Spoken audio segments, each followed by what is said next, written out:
La Ouija es uno de los juegos de mesa que más ventaja se le puede sacar para una producción de horror, que es lamentable ver que no lo lograron. Ouija de 2014. Un grupo de amigos debe enfrentarse a sus miedos más aterradores cuando despiertan los oscuros poderes de un antiguo tablero de Ouija. Muchos consideran esta como una de las peores películas de terror de la existencia. En lo personal, exageran un poco.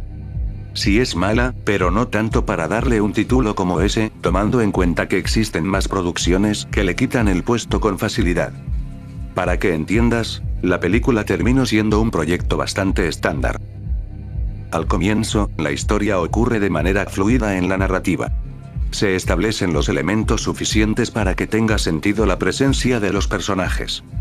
Después del hallazgo de la muerte de una amiga, quien estimulan que se trató de un suicidio, un grupo de amigos recurre a este juego de mesa para conseguir respuestas.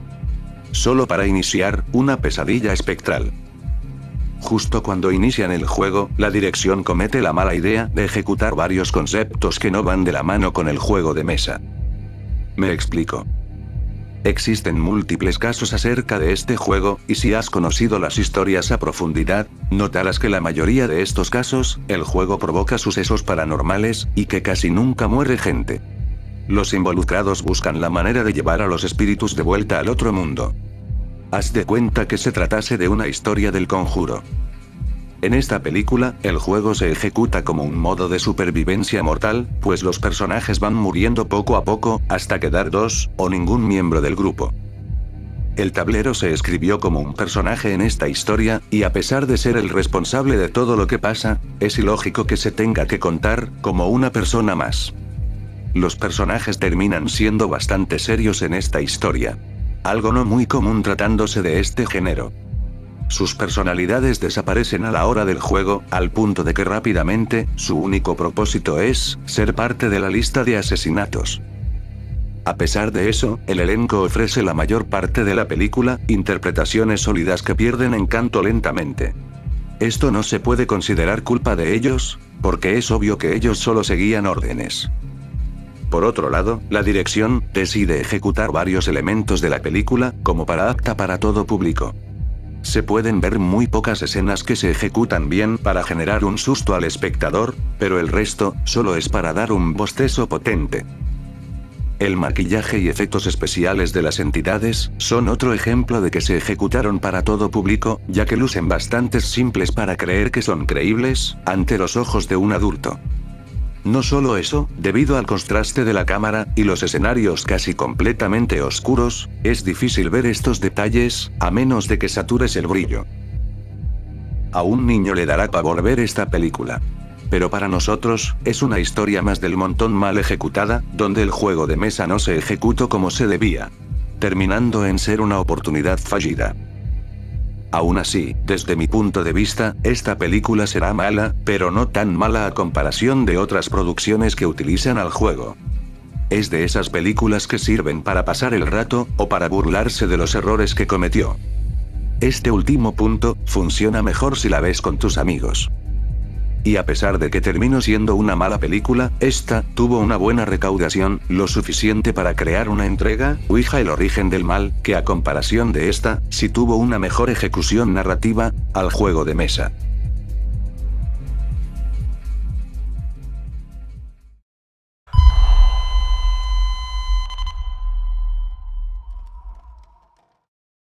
De todos los conceptos que utilizan para manifestar a los muertos vivientes, este ha sido de los más raros en ejecutarse. El video muerto. Una familia recibe un nuevo televisor, sin saber que es la puerta de entrada al mundo de los zombies asesinos. Notarás que esta película estaba en el puesto 4, en el video original. Ahorita verás por qué bajó hasta este puesto. Una televisión que proyecta una película de zombies, de bajo presupuesto que sale de ella, y ataca al espectador. No me sorprendería que varios de ustedes piensen que esta es una producción de horror, con comedia, o en el mejor de los casos, que se trate de una parodia. Pero no. Fue creada para tomarse con toda seriedad. Por un lado, el implementar un portal para traer zombies a nuestro mundo, no es una mala idea. Pero el tener que ejecutar dicho portal, en una televisión, esto no tiene sentido, tomando en cuenta que la cinta es la fuente de todo esto, como por qué se decidió aplicarse en una cinta y no un cementerio. Los errores más sencillos que te puedes imaginar, se manifiestan en esta producción. Me imagino a que el guionista se quedó en blanco mientras componía la historia, porque varios elementos que son esenciales y representativos de los muertos vivientes, no se ven reflejados aquí. Por ejemplo, los muertos terminan estrangulando a los vivos, en lugar de comérselos como siempre pasa. Aparentan ser muertos comunes, pero a la hora de los ataques, su inteligencia incrementan hasta cierto punto, de poder manipular herramientas como armas. Por otro lado, a pesar de tener un aspecto parecido, el maquillaje de estos personajes se ve simple, no puede ser creíble a la vista del espectador, ya que todos no tienen el mismo maquillaje para considerarse un muerto viviente. Otro punto donde estos muertos rompen sus estereotipos, es que la única cosa a la que les afecta, son los espejos. ¿Cómo así? Ni idea, pero resulta que estos se niegan a verse ante un espejo, ya sea por desprecio a sí mismos, o por alguna razón poco justificada. Por parte de los personajes vivientes, estos no aportan la gran cosa a la historia. Estos personajes saben que tienen una amenaza entre ellos, y se la pasan eliminándolos en un bosque. Las interpretaciones terminan a favor de la exageración, mientras que la seriedad no se manifiesta en ningún momento. Son las actuaciones comunes que aparecen en este tipo de películas, y con tal de mostrar carne, o decir diálogos tontos, el guión será lo último en lo que prestarías atención. Esto se nota cuando se trata del supuesto enfrentamiento de los vivos, contra los muertos. En lugar de tener una pelea hiperactiva, tenemos solo una secuencia de borrachos listos para partirse la jeta. ¿Recuerdas que comenté que los espejos son lo único que afecta a los muertos? Al principio se le advierte a un personaje, que para detener la horda, solo debió llevar al sótano el televisor, y colocar un espejo frente a él. Con eso, ya no podrían salir los muertos de la pantalla. Esto simplemente no tiene sentido. Es obvio que se creó este elemento para poder crear un alto a la amenaza, pero, si la que ocasiona todo era la cinta de video, ¿no era más fácil sacarla del reproductor, y destruirla? Como sea. Cualquier fanático de películas de zombie no dejará de darle oportunidad a esta producción. A pesar de ser muy mal ejecutada, los exagerados momentos de los muertos con los vivos, son los que generan algo de gracia al público.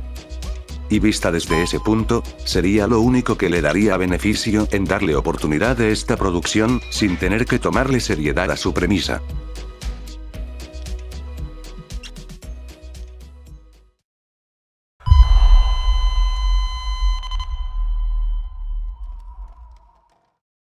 Ya a partir de aquí, inician los churros pestilentes.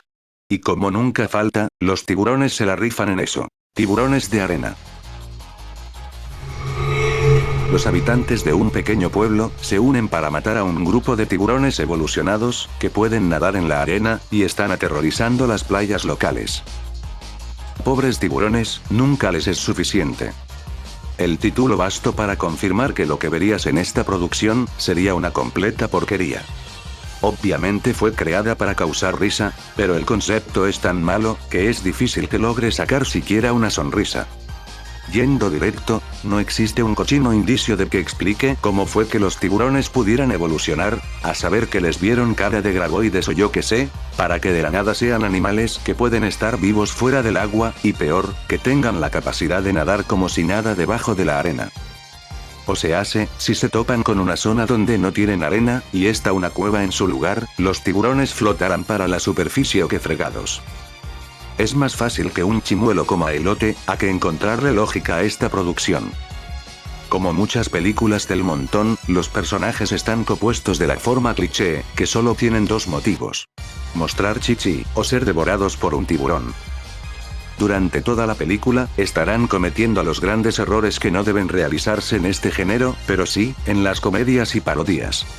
Claro, en este punto no se puede pedir mucho. El guión se las ingenia para crear momentos torpes donde los personajes son atacados por los tiburones, y cada escena, termina de dos formas.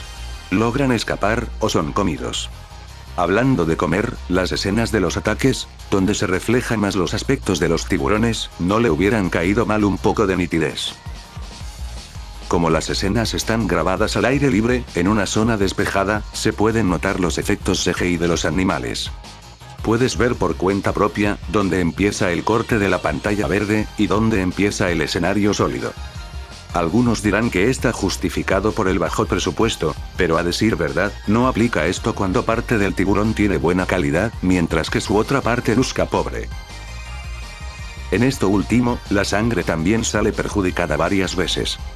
Los cuerpos de las víctimas son parte de CGI, mientras que la sangre real, es bastante obvio que se trata de un jarabe de fresa, en vez de siquiera sangre falsa.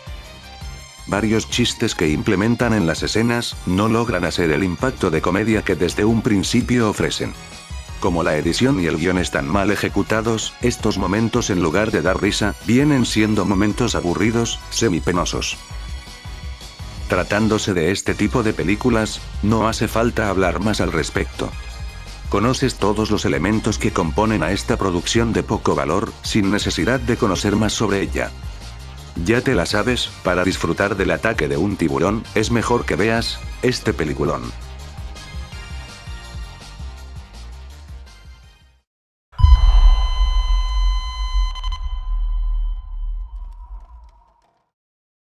Si los tiburones de arena te parecieron un concepto inútil, en este puesto vas a regurgitar bilis. Jack Frost. Después de un accidente que dejó al asesino Jack Frost muerto en material genético, el vengativo asesino regresa como un muñeco de nieve, para vengarse del hombre que lo mandó a ejecutar. Sé lo que estás pensando. ¿Qué veo? ¿Un rival? A pesar de que comparte parte de la trama de Chucky, la verdad es que Jack Frost se asemeja mucho a Ginger Deadman.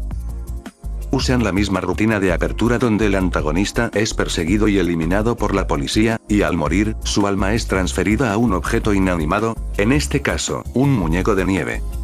Se supone que se trata de una parodia al género. Si bien algunos chistes son creativos y funcionales, la mayoría deja algo que desear desde el punto narrativo. No porque se hayan ejecutado mal o se vean mediocres, sino porque a veces no coordinan con la escena, y el chiste pierde su encanto. Uno de los puntos más criticados en esta producción, es que la publicidad, presenta a un decente diseño de Jack que puede ser intimidante. Pero en la película, se presenta un diseño mucho más simple, que el provocar miedo al espectador, ya no tenga impacto. Algunos consideran este diseño como una parodia de otro Jack Frost, que habrás visto en la película del 98. Lo curioso es que las cosas serían al revés, pues este Jack Frost asesino, debutó en el 97. Por un lado, la historia es bastante pausada, lo que deja al público poco tiempo para encontrarle defectos, así que todo eso está bien. Al final del día, Jack Frost no pretende ser nada más que una comedia de terror divertida. El personaje tiene tantas habilidades para ejecutar a sus víctimas, como lanzar carambanas, decapitación con un trineo, entre otras cosas. Lo malo de esto, es que el guión restringe estas libertades de habilidades, al punto de que Jack Frost no puede terminar su trabajo, todo por extender la trama, y aplicarle un desenlace. Otras escenas, donde involucran los ataques de Frost, se ejecutan de manera forzada, al punto de que es cuestionable si la película es una parodia, o que en verdad quiere tomarse con seriedad. Por ejemplo, algunas muertes están escritas para el humor.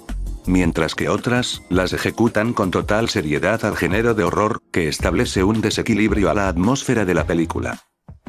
Una de esas que generan más que nada incomodidad, es la chica de la tina.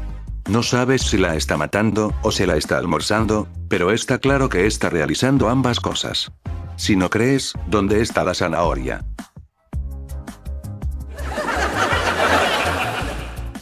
Jack Frost es una comedia de terror que funciona de manera neutral. ¿Por qué? Pues como dije, la dirección crea un desequilibrio de la atmósfera que quiere presentar la película. Por más que intenta crear una escena de tal tipo, en cuestión de segundos, la escena cambia de ritmo en un parpadeo. Este tipo de acciones son válidas cuando se utilizan pocas veces, mayormente cuando son necesarias para dar una buena explicación al suceso que ocurre en pantalla. Pero el tener que aplicarlo casi todo el tiempo, solo es una acción sin decisión que aplica la dirección, para saber cuál quedaba mejor. Para que me entiendas. Si la película hubiera sido una parodia, el elemento de terror debió quedar fuera de pantalla. Solo así los puntos de comedia hubieran funcionado mejor de lo visto, porque pueden burlarse de cualquier cosa, y no de un género en específico. Lo mismo pasa si fuera al revés, una producción con terror puro, se ve afectada de forma grave si se le mete algo de comedia, sea buena o mala su ejecución. Irónicamente, a pesar de ser un churro esta producción, logró conseguir una secuela mucho menos atractiva que esta. Dios solo sabe cómo fue posible este suceso. Eso sí, no me quiero enterar cómo lo logró.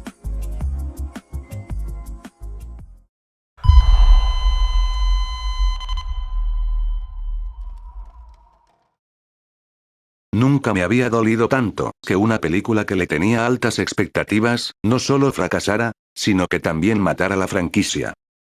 Si viste esta producción, entenderás a lo que me refiero. Jeepers Creepers 3. El sheriff Dan Tashitego, y un equipo de cazadores de creepers, solicitan la ayuda del agente de Ibistops, para detener la racha de devoración del monstruo. ¿Cómo fue posible de que apenas la tercera entrega, haya muerto la saga? Ya lo verás. Varios elementos esenciales que componen al Creeper, de las primeras películas, aquí tienen un cambio muy brusco, o que fueron reemplazadas por otras cosas. Por ejemplo, la noche es un elemento que beneficia al Creeper a la hora de atacar. Al ser un personaje de aspecto oscuro, las víctimas tienen demasiada desventaja al enfrentarse a él en la noche, porque literalmente no lo pueden ver con facilidad. Es prácticamente una sombra ambulante en el cielo. Aquí el Creeper ataca de día. Estaría bien que apareciera poco tiempo en pantalla, ya que lo hemos querido ver de cuerpo completo a detalle. Sin embargo, el Creeper aparece mucho tiempo en pantalla, lo que provoca que su intimidación no tenga efecto, porque le resta valor al terror. Con esto, se le suma el maquillaje que le agregaron en esta producción. Haciendo comparativa entre su predecesora y esta, notarás la calidad que tiene el personaje entre sí. Los personajes de esta entrega no tienen una personalidad estructurada desde la vista narrativa. En la entrega pasada, cada personaje tenía un propósito aceptable para permanecer en pantalla lo suficiente para ser eliminado de la trama o mantenerse en pie hasta el final. Aquí, varios personajes están mal compuestos, y su único propósito, además de fastidiar al espectador, es ser parte de la lista de asesinatos. Varias veces que sucede un ataque, la dirección cometió el pésimo error de aplicar ralentización en dichas escenas. No hablamos de lentitud corta que apenas dura un minuto, no, las escenas son extendidas a casi 3 minutos en adelante, volviendo bastante pesado el acto. Sumando que no tienen sonido algunas de ellas, prácticamente se vuelve una escena tediosa de ver. En esta película, tenemos 3 cosas que hinchan las pelotas a un gran nivel. Primero, el Creeper prácticamente es un personaje secundario en su propia película. Quien ocupa más tiempo en pantalla, y en la narrativa, es su camioneta vieja que apareció en la primera entrega. Por un lado, fue bueno ver que el vehículo tuviera una actualización, agregando un mecanismo de defensa para que algunas víctimas pensativas, cayeran en la trampa fácilmente. El problema es que esta camioneta, en varias escenas, se comporta como si tuviera vida propia. Tiene tantos golpes de suerte de poder atacar a la gente, que en lo personal, no se puede considerar coincidencia, ni que el sistema de defensa estuviera bastante roto, para actuar así. El segundo elemento, que cayó gordo a más no poder, es que aquí quieren dejar en claro que el Creeper puede ser vencido. Mediante una mano cortada del personaje, la gente que la agarre, podrá ver cómo acabar con el demonio, y hasta saber lo que realmente es. ¿Cómo te sentirás al saber que nunca revelan nada de lo que vieron? No, siempre vemos al personaje tener una convulsión con los ojos blancos, pero hasta ahí termina todo. Nunca dicen nada de qué es el Creeper, ni de cómo vencerlo. Si bien esto sirve para mantener en suspenso al público, procede a ser muy tedioso tanta tensión para que no hagan nada, ni comenten nada. Por último, los efectos digitales aborrecen bastante las escenas. En las primeras películas, teníamos prácticamente nada de estos efectos, y es notable la magia que pueden hacer los efectos prácticos. Aquí el CGI es pedante. No solo por su calidad, sino por su excesiva presencia en pantalla. Normalmente se utiliza el CGI solo, en cosas donde lo necesiten, como algún cambio brusco al rostro de un personaje, las mutilaciones, o incluso una pequeña explosión. Pero también era necesario aplicarlo en un grupo de cuervos genéricos, que siempre aparecen como señal de la venida del Creeper. ¡Qué pérdida de dinero! A fin de cuentas, todo lo que restriegan en la cara para componer la trama, no se usa siquiera el 50%. ¿De qué sirvió esperar tantos años para saber más sobre el demonio, si en esta película también ibas a ser la excepción de no comentar nada? ¿Para qué traer al personaje de Trish de la primera película, si la vas a tener sentada durante toda su escena, diciendo un solo pequeño parlamento sin impacto? Todo esto fue Jeepers Creepers 3. Una película que fue una gran decepción para todos los fans que esperaron más de 10 años para volver en acción al Creeper. Todos los elementos que componen a esta película no se utilizan favorablemente. De hecho, se desperdician en su totalidad. Al final, la película no se refleja como una entrega del Creeper, sino que parece más una producción de un slasher casi genérico que posee todos los clichés posibles. Es increíble mencionarlo, pero hasta una película hecha por fans de Brasil tuvo una mejor ejecución narrativa que una producción oficial. Con eso, ya es quedarse en ridículo.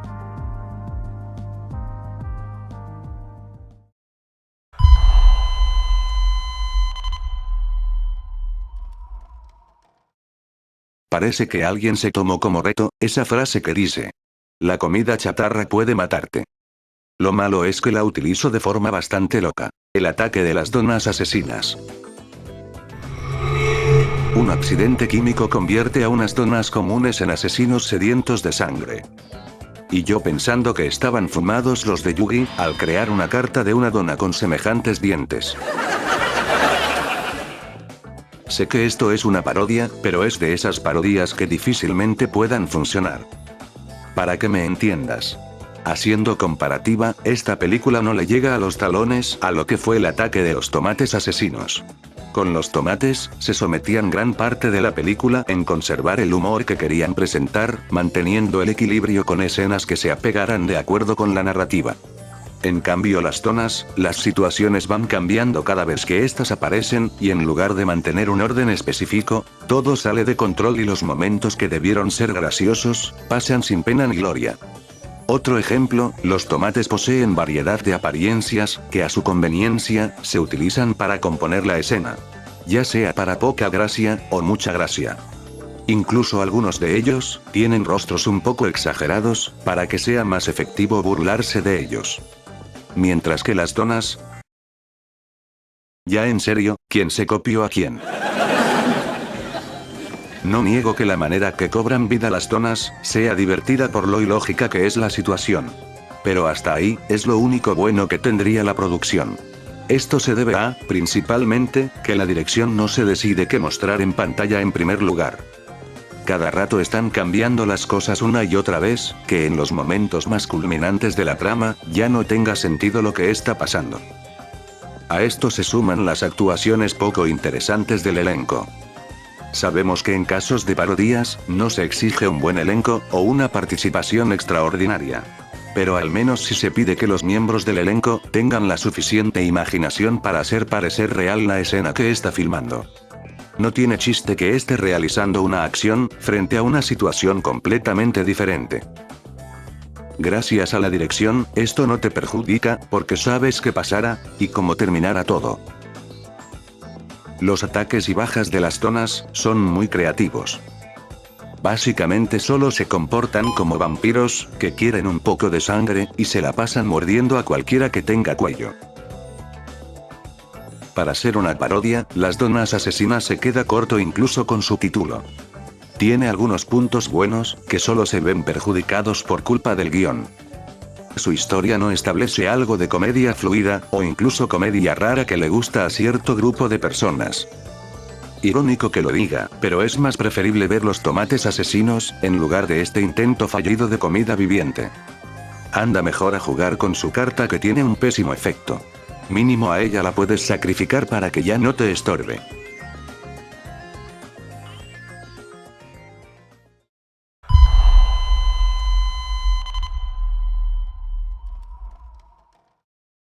Originalmente agregada en el puesto 9, esta producción sube muchos escalones debido a su pésima ejecución. Muñeco de payaso. Después de comprar un muñeco, la vida de Lane empeora cuando amigos cercanos y familiares comienzan a desaparecer. ¿Por qué estas dos películas las cambie de puestos? Te explico. Video muerto, a pesar de que no está destinada al género, presenta varios momentos que funcionan como comedia y mantienen mayormente entretenido al público. El muñeco de payaso presenta todo lo contrario. Su historia quiere expresar un acontecimiento de total seriedad, pero su dirección y ejecución están muy reflejadas en la comedia barata. Por ejemplo, la apertura de cómo el muñeco llega a su nuevo hogar está bien estructurado. Fue comprado en un lugar en el que no se sabe dónde fue creado, y prácticamente no genera sospechas de que está poseído. Cuando el muñeco ya muestra signos de vida ante sus víctimas, el guión los tiene escritos como un grupo de personas bastante estúpidas, a las que no les impresiona que un juguete tenga vida propia, y esté a punto de matarlos. Lane, hasta cierto punto deja de ser un personaje llamativo. La locura que la invade, la vuelve irritable por no decir pedante, que es difícil ver la película sin que ella te moleste con sus expresiones algo exageradas. Pongamos de ejemplo a Mika. Su personalidad cambia cuando descubre que el muñeco cobra vida, pero la dirección mantiene la cordura en el personaje durante el resto de la función. A veces decide tomar decisiones rápidas, y en otras tarda en reaccionar, según sea conveniente para la trama. Lane solo se vuelve loca porque sí, y el muñeco deja de tener la culpa en cierta parte. Supongo que el personaje está visto desde la perspectiva ajena hacia ella, y no de sí misma, por eso no tiene ese efecto de locura tranquila que posee Nika u otro personaje que ha tenido una situación semejante. Otro problema es que el muñeco no tiene un aspecto inocente o intimidante. Ni siquiera tiene una cara de un muñeco como lo muestran en la publicidad, y se asemeja más a la máscara corriente de un disfraz de Día de Muertos. Sumado a esto, sus movimientos y comportamiento no se expresan como los de un muñeco, se parecen más al de un títere de trapo que ya está bastante desgastado. Si el principio fue algo confuso, el final es todavía más pesado. No existe una respuesta lógica ante la situación que expresan los personajes con el muñeco, y prácticamente se convierte en una historia slasher genérica, con un antagonista inmemorable. Gracias a múltiples muñecos vivientes, entendemos los problemas que tiene esta película. No se le saca provecho en mantener el juguete como una amenaza, y poco a poco, va perdiendo su papel de villano, como el de ser un juguete atemorizante.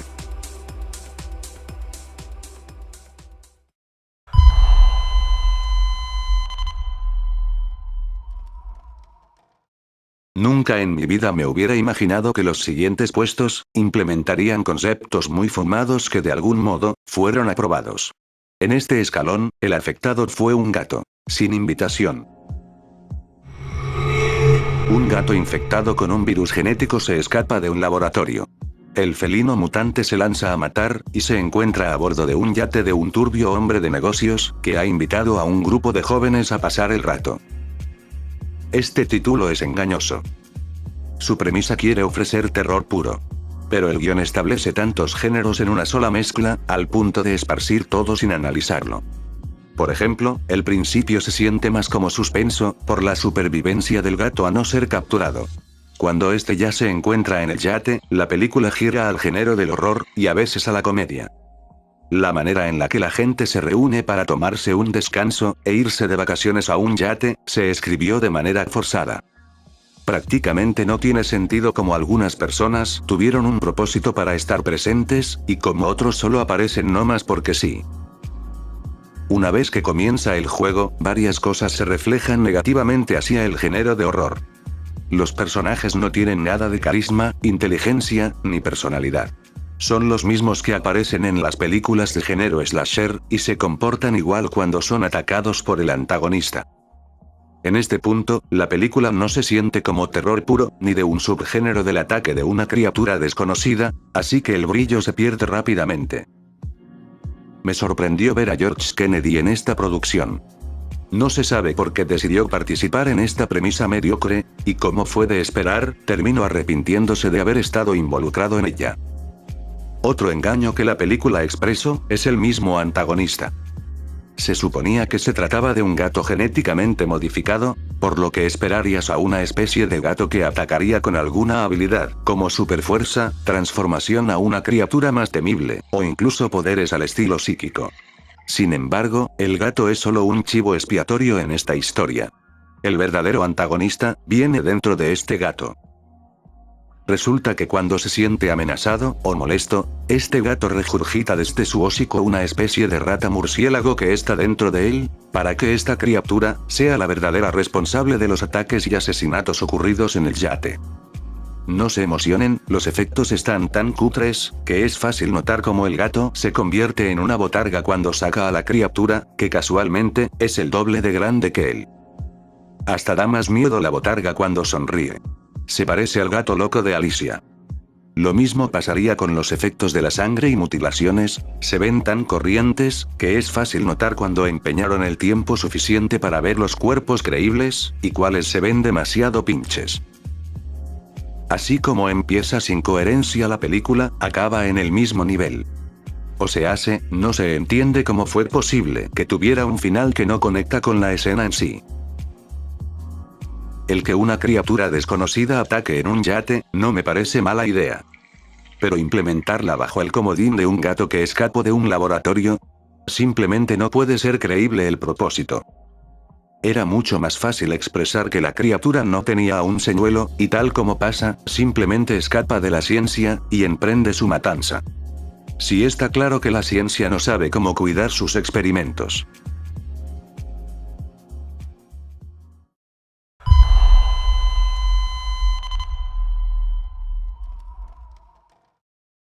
Sigo sin entender cómo fue posible que alguien financiara una película con un personaje que no solo es patético escucharlo, sino que al verlo, sentirás ganas de guacarear el cerebro. Un psicólogo, con un programa de televisión cada vez más popular, lava el cerebro de su público usando un cerebro gigante. Un estudiante de secundaria travieso, es enviado al instituto del psicólogo, y está decidido a desenmascararlo. Si lo estás haciendo, deja de comer un rato. Esto no es para estómagos delicados. Por un lado, el guión hace lo suyo. Para el tipo de película que vemos, está bien escrito la mayor parte de la película, y estructura con cuidado los elementos necesarios para que ésta logre funcionar. Las actuaciones son aceptables, cosa rara, pero los personajes no tienen mucho que ofrecer. Solo son personajes que aparecen en pantalla para generar algo de tiempo, para así poder ejecutar una escena posterior, con el ataque del antagonista. Al principio, la película parece tomar el ritmo de terror serio. Su apertura tiene un equilibrio sólido, que a los ojos despistados de uno, parece prometer una buena película. Sin embargo, después de unos minutos, a pesar de que el guión está escrito de forma positiva, va agregando varias cosas que hacen quedar fuera del género establecido. Poco a poco, se manifiestan cosas que están destinadas a ser burlas, o en el mejor de los casos, una imitación al género en cuestión. Algunos funcionan, pero la mayoría dejan algo que desear. Honestamente, el principal defecto de esta producción es el mismo antagonista. Base a la sinopsis de la película, era lógico, y bastante creíble, que hubieran hecho que la hipnosis controlara el cerebro de una persona, a la que se dedicaría a eliminar gente porque está siendo controlado. Parte de esto se mantiene en pantalla, pero en tal caso, el haber creado un cerebro físicamente gigante, le hace quedar mal a la premisa. No solo es gigante, también tiene una cara horrenda que no genera intimidez. Al contrario, gran parte de la película se comporta como una serpiente viscosa, por cómo se mueve y ataca a sus víctimas. El líquido que le recorre en todo el cuerpo, si es convincente como un efecto real, y si eres de estómago delicado, podrás sentir náuseas cada vez que lo veas en pantalla. Es curioso, pero en casi toda la película, a pesar de mostrar bastantes muertes, la sangre no se ve reflejada como uno esperaría. Las ejecuciones parecen limpias debido a los cortes de pantalla, y francamente se ve poco líquido rojo en los escenarios. Ya me estoy asqueando bastante, así que yendo al grano, el cerebro es un desastre cómico que no cumple su cometido original. En realidad trata de burlarse del género en presentar un personaje más asqueroso que el queso añejo, y una multitud de gente que su único propósito será ser el banquete de esta cosa. Recordatorio. Si eres de estómago sensible, ni le dediques los primeros minutos a esta producción.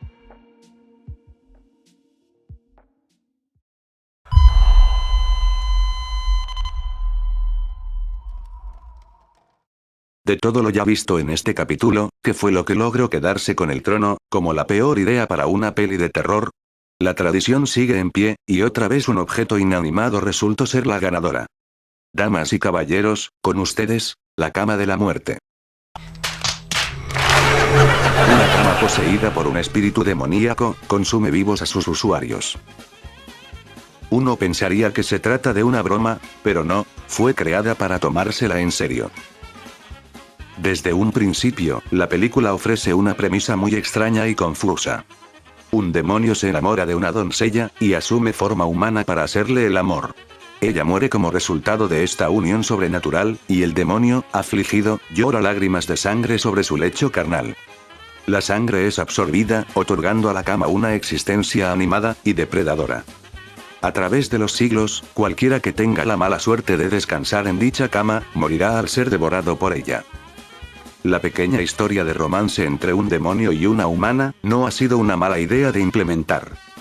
Normalmente se refleja bien en la literatura, y varias veces en pantalla.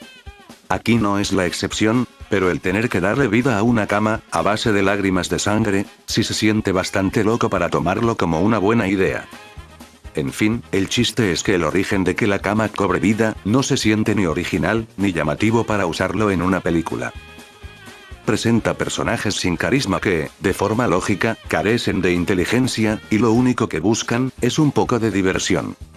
Pero en lugar de hacerlo en otro lado, el guión los dirige a la fuerza hacia la cama viviente, que de algún modo, no puede hablar, pero sí puede gemir, y reír. Todas las ejecuciones de la cama viviente, están compuestas para generar risas al público. Algo que no debería pasar, porque la película está escrita para ser una producción seria. Los efectos no son nada llamativos, de la nada se utilizan efectos prácticos que lucen bien, y en otras ocasiones, estos efectos dejan un mal sabor de boca, por no decir que son putridos.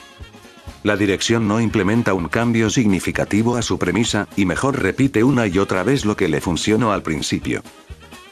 Para nosotros, esto se vuelve frustrante, por el simple hecho de ver la misma secuencia, repetidas ocasiones. La cama de la muerte, prácticamente no ofrece nada interesante al género. Por mucho que se esfuerce, los elementos que presenta son escasos para mantener interesado al espectador. No solo eso, su ejecución es bastante monótona, y su antagonista, es bastante ridículo, como para considerar que es real. Pudiendo haberse centrado más en la historia de romance entre un demonio y una mortal, la película decidió aplicar el concepto más vago posible, y aún así, no ejecutarlo adecuadamente.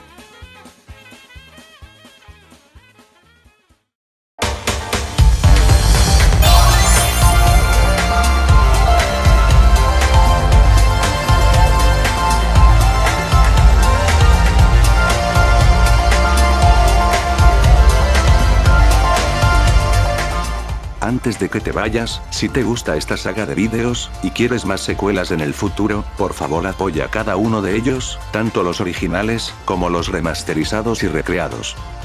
Ya sabes que para continuar esta saga, pido únicamente un requisito.